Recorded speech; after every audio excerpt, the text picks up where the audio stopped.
வணக்கம் அன்பர்களே. இன்றைக்கு நம்ம பார்க்கக்கூடிய ஒரு அற்புதமான ஒரு காணொளி என்னவென்றால், வருகின்ற 30/4/2024 வரை மேச மனையில் இருக்கின்ற குரு பகவானால் ஏற்படக்கூடிய மாற்றங்கள் திருப்பங்களை பற்றியும், செவ்வாயினுடைய பெயர்ச்சி சுக்கிர பகவானுடைய பெயர்ச்சியால் ஏற்படக்கூடிய பலன்களைத்தான் டீட்டெயிலாக இந்த பதிவில் நம்ம பார்க்க போகிறோம். அதற்கு முன்னால் நம்முடைய சேனலை நீங்கள் ஃபர்ஸ்ட் டைம் பார்ப்பவர்கள் என்றால் மறக்காம சப்ஸ்கிரைப் பண்ணிக்கிங்க. மேசராசி அன்பர்களே, செவ்வாய் பகவானை ஆட்சி வீடாகவும், சூரிய பகவானை உச்ச வீடாகவும், சனி பகவானை நீசமாக கொண்ட இந்த மேசராசி அன்பர்களுக்கு உங்களுக்கு யோகத்தை தரக்கூடியவனும் பாக்கிய அதிபதி என்று சொல்லக்கூடிய அந்த குரு பகவான் உங்கள் ராசியிலேயே அமர்ந்திருக்கக்கூடிய இந்த காலகட்டத்தில், அதாவது வருகின்ற இந்த 90 நாட்கள் 30/4/2024 வரை உங்கள் ராசியிலேயே அமர்ந்து கொண்டு பலவிதமான ஒரு நல்ல பலனை கொடுக்க காத்து கொண்டிருக்கிறது அப்படிங்கிறத ஸ்ட்ராங்காக சொல்லலாம். ஏன்னா கடந்த காலத்தில் குரு உங்கள் ராசியிலே இருந்தாலும் ராகுவனுடைய பிடியில் இருந்தது. அப்போ அந்த ராகுங்கிறது யாரு? சர்ப்ப கிரகம், பாம்பு கிரகம் அல்லவா? அவருடைய பிடியில் கிரகணத்துவம் ஆகி அந்த குரு உங்களுக்கு ஒரு நல்ல பாக்கியத்தை தர முடியாத நிலையில் தான் இருந்தது அப்படின்னு சொல்லலாம். அப்போ உங்களுடைய மனதில் குழப்பம் ஏற்படுத்தியது. அப்போ நீங்க ஒன்று நினைச்சீங்க, நடக்கிறது வேற ஒரு மாதிரி இருந்தது. அப்போ தனம் சார்ந்த விஷயத்திலும் பிரச்சனை இருந்தது, வரவு வந்தது, அதற்குண்டான செலவு ஆகிக்கொண்டே இருந்தது. ஒரு நல்ல ஒரு தைரிய வீரியம் உங்களுக்கு கிடைக்கல அப்படின்னு சொல்லலாம். மன குழப்பத்தோடு இருந்து கொண்டிருந்த இந்த மேசராசி அன்பர்களுக்கு இப்போ இந்த காலகட்டம், அதாவது இந்த குருவினுடைய இறுதி சுற்றுன்னு சொல்லக்கூடிய இந்த 90 நாட்களில் நல்ல பலனை உங்களுக்கு வாரி கொடுக்க போகிறது அப்படின்னு ஸ்ட்ராங்கா சொல்லலாம். ஏன்னா உங்களுடைய ராசிநாதன் என்று சொல்லக்கூடிய அந்த செவ்வாய் பகவானும் உங்க ராசிக்கு 10ஆம் இடத்துல திக்பலத்துடன் வலிமையாக, உச்ச பலத்துடன் வலிமையாக இருக்கக்கூடிய இந்த காலகட்டம், அந்த செவ்வாய் உச்ச பலத்துடன் அமர்ந்து கொண்டு தனது 4ஆம் பார்வையாக உங்க ராசியை பார்ப்பது கூடுதல் பலத்தை ஏற்படுத்தக்கூடிய தன்மை. அப்போ அந்த செவ்வாயும் குருவினுடைய தொடர்பு ஏற்படும் போது குருமங்கல யோகம் உங்களுக்கு அமைகிறது. அப்போ அந்த குருமங்கல யோகத்துடன் உங்களுக்கு நல்ல விஷயங்கள், அதாவது மங்களகரமான அனைத்து விஷயங்கள் நீங்கள் செயல்படுத்தக்கூடிய தன்மை, ஒரு நல்ல வேலையில் இல்லை, நல்ல வேலை செட்டில் ஆகலை, ஏதோ ஒரு வேலையில் இருந்து கொண்டிருந்தவர்களுக்கு நல்ல வேலை செட்டில் ஆகக்கூடிய அமைப்பு, நினைத்த காரியங்கள் ஈடேறக்கூடிய தன்மை, எங்களுக்கு ஒரு எதிர்ப்பு இருந்தது, பகை இருந்தது, ப்ரமோஷனுக்கு தடையாக இருந்தார்கள் அப்படின்னு இருந்தக்கூடிய விஷயங்கள் எல்லாமே விலகக்கூடிய ஒரு நல்ல காலம் வந்தாச்சு. அப்போ நினைத்தவாறு ப்ரமோஷன் கிடைக்கக்கூடிய தன்மை, நினைத்தவாறு படித்த படிப்புக்குண்டான வேலை, உங்க வயதுக்கு ஏற்ற வேலை கிடைக்கக்கூடிய தன்மைகள் இந்த காலகட்டம் உங்களுக்கு சிறப்பாக இருக்குது அப்படின்னு சொல்லணும். அப்போ சில பேருக்கு பார்த்தீங்கன்னா அந்த குழந்தை பிறப்பு எல்லா தன்மையும் இருக்கு, நல்ல வேலை இருக்கு, நல்ல பணம் இருக்கு, ஆனால் குழந்தை செல்வம் மட்டும் தடை ஏற்பட்டு கொண்டிருந்தது அப்படின்னு இருக்கின்ற மேசராசி என்பர்கள் இந்த 90 நாட்கள்ல நீங்க நினைத்தவாறு குழந்தை வரம் உங்களுக்கு கிடைக்கக்கூடிய தன்மை. ஏன்னா இப்ப குரு பகவான் குழந்தை காரகன் என்று சொல்லக்கூடிய குரு பகவான் இப்ப தனித்தன்மை நல்ல ஒளி பொருந்திய நிலையில் உங்க ராசியில அமர்ந்து கொண்டு 5ஆம் இடத்தை பார்க்கிறார். 5ஆம் இடம் என்பது குழந்தை ஸ்தானம் அல்லவா? அப்ப அந்த இடத்தை பார்க்கக்கூடிய நிகழ்வு, அதாவது குழந்தை காரகனான குரு பகவான் குழந்தை ஸ்தானத்தை பார்க்கக்கூடிய இந்த காலகட்டம் உங்களுக்கு மழலை சத்தம் கேட்கக்கூடிய அமைப்பு, உங்க வீட்டில் ஒரு சந்தோஷம் செய்தி கேட்கக்கூடிய தன்மைகளை நிச்சயமாக உருவாக்கும்.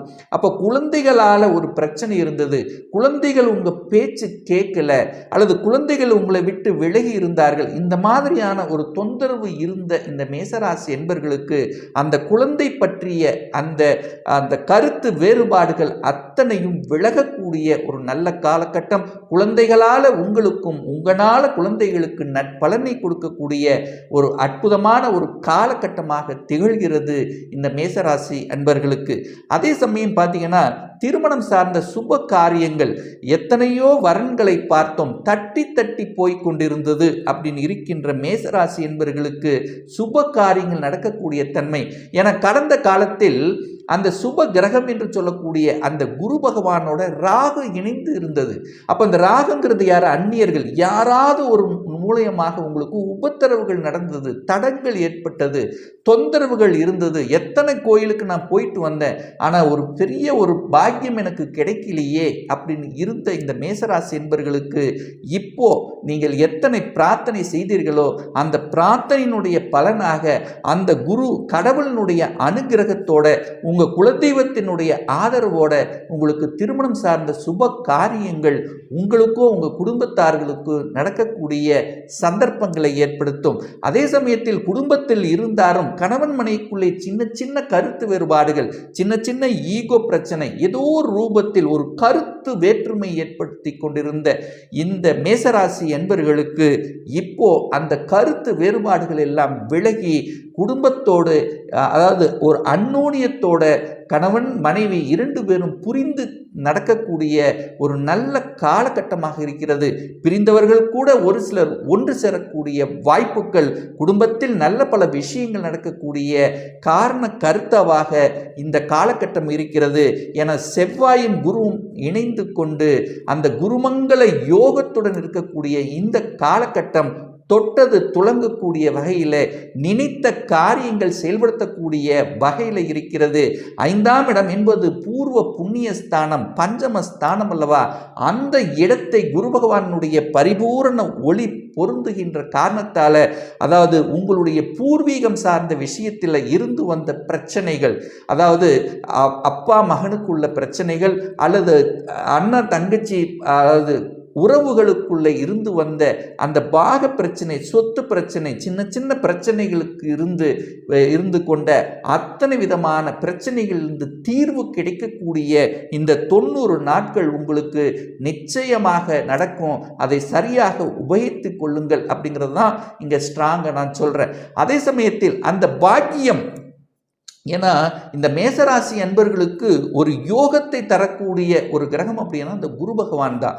அந்த குரு பகவானுடைய பரிபூரண பார்வை அந்த பாக்கியஸ்தானத்தையே அந்த குரு பகவான் பார்க்கிறார் அல்லவா? அப்போ எதையெல்லாம் கடந்த காலத்தில் இழந்தீர்களோ, எந்தெந்த பாக்கியங்களை தவற விட்டீர்களோ அந்த பாக்கியங்கள் உங்களுக்கு நிச்சயமாக கிடைக்கக்கூடிய சந்தர்ப்ப சூழ்நிலைகளை உருவாக்கும். அதை சரியாக நீங்கள் கடைபிடித்துக்கணும் அப்படிங்கிறது தான் இந்த இடத்துல நான் ஸ்ட்ராங்காக சொல்கிறேன். அப்போ வெளிநாட்டு சார்ந்த விஷயங்கள், நான் ஒரு வெளிநாட்டுக்கு வேலை போகணும் என்று நினைச்சிட்டு இருந்தேன், ஒரு விசா அப்ளை பண்ணியிருந்தேன், ஏதோ ஒரு ரூபாயில் தடங்களை ஏற்படுத்தி கொண்டிருந்தவர்களுக்கெல்லாம் இப்போ அது சுமூகமாக நடக்கக்கூடிய சந்தர்ப்பங்கள். ஏன்னா அந்த 9ஆம் இடம் என்பது வெளிநாட்டு ஸ்தானம் அல்லவா? அந்த இடத்தையே இந்த குரு பகவான் பார்க்கிறார். அப்போ வெளிநாட்டு காரகன் என்று சொல்லக்கூடிய அந்த ராகுவும் 12ஆம் இடத்துல இருக்கு. அப்போ வெளிநாட்டில் செட்டில் ஆகல, நான் வெளிநாட்டில் போய் இருக்கிறேன், அங்கே ஒரு வேலை மாறணும், அங்கே ஒரு நல்ல செட்டில் ஆகல, ஸோ இந்த மாதிரி ஏதாவது ஒரு வகையில் அழுத்தம் பிரஷரோடு இருந்து கொண்டிருந்த மேசராசி என்பவர்களுக்கு இப்போ இந்த காலகட்டம் நீங்கள் நினைத்தவாறு நடக்கக்கூடிய செயல்கள் திருப்திகரமாக இருக்கும். தனஸ்தானத்தின் அதிபதி என்று சொல்லக்கூடிய அந்த சுக்கிரன் 10ஆம் இடத்துல போய் உட்கார்ந்திருக்கார். அப்போ தொழிலில் முன்னேற்றம் நடக்கக்கூடிய அமைப்பு, புதியதாக ஒரு தொழிலை ஆரம்பிக்கணும் அப்படின்னு இருக்கின்ற இந்த மேசராசி என்பவர்களுக்கு இது ஒரு உகந்த காலகட்டமாகவே உங்களுக்கு தென்படுகிறது. ஏன்னா தனஸ்தானத்தின் அதிபதியான சுக்கிரன் 10ஆம் இடத்திலும் அதற்கப்புறம் 11ஆம் இடத்திலும் போய் அமர இருக்கிறார். அப்போ 11ஆம் இடத்தில் லாபஸ்தானத்தின் அதிபதி சனி பகவான் அங்கேயே வலுப்பெற்று பலமாக உட்கார்ந்திருக்கார். அப்போ உங்க ராசியதிபதியுடன் சேர்ந்து இருக்க போகிறது, தனாதிபதியுடன் சேர்ந்து இருக்க போகிறது. அப்போ தொழிலில் முன்னேற்றம் கிடைக்கும், ஒரு நல்ல வேலையாட்கள் உங்களுக்கு கிடைக்கக்கூடிய தன்மை, அதாவது ஒரு நல்ல ஸ்ட்ராட்டஜி பிளான் வகுத்து திறம்பட கையாண்டு வெற்றி பெறக்கூடிய ஒரு நல்ல காலகட்டம் அப்படின்னு சொல்லணும். கேது 6ல் இருக்கார் அல்லவா? அப்போ எதிரிகள் யாரு அப்படிங்கிறது உங்களுக்கு கண்டிப்பாக காண்பிக்கப்படும். இதுவரையில் முதுகில் குத்துனவர்கள் எல்லாம் இப்போ உங்களை விட்டு விலகி செல்லக்கூடிய வாய்ப்புகளை உருவாக்கும். அப்போ அரசு சார்ந்த விஷயத்தில் அந்த எக்ஸாம் எழுதி கொண்டிருப்பவர்களுக்கு நல்ல ஒரு காலகட்டம் அப்படின்னு சொல்லணும். அரசாங்க வேலைகள் கிடைக்கும். சுக்கிரன் 10ல் இருக்கார், 11ஆம் இடத்தில் இருக்கிறதுனால கலைத்துறையில் இருக்கின்ற அனைத்து மேசராசி என்பர்கள், அதாவது சினிமா சம்பந்தப்பட்ட துறையாக இருக்கலாம், அல்லது எழுத்து சம்பந்தப்பட்ட, இசை சம்பந்தப்பட்ட, அல்லது பியூட்டிஷியன் அழகு சம்பந்தப்பட்ட இந்த மாதிரியான துறையில் இருக்கின்ற அனைத்து மேசராசி என்பவர்களுக்கும் நல்லவைகள் நடக்கக்கூடிய ஒரு நல்ல காலகட்டமாக உங்களுக்கு அமைய இருக்கிறதுன்னு சொல்லலாம். அதே சமயத்தில் செவ்வாய் வலுப்பெற்றிருக்கிறதுனால விளையாட்டு துறையில் ஒரு புகழ் கொடுக்கக்கூடிய அமைப்பு, அரசாங்கத்தில் ரீதியாக நன்மைகள் நடக்கக்கூடிய அமைப்பு, அதாவது அரசியல்வாதிகளாக இருக்கின்றவர்களுக்கு புதிய பொறுப்புகள் வரக்கூடிய வாய்ப்புகள் பிரகாசமாக இந்த காலகட்டம் அமைகிறது.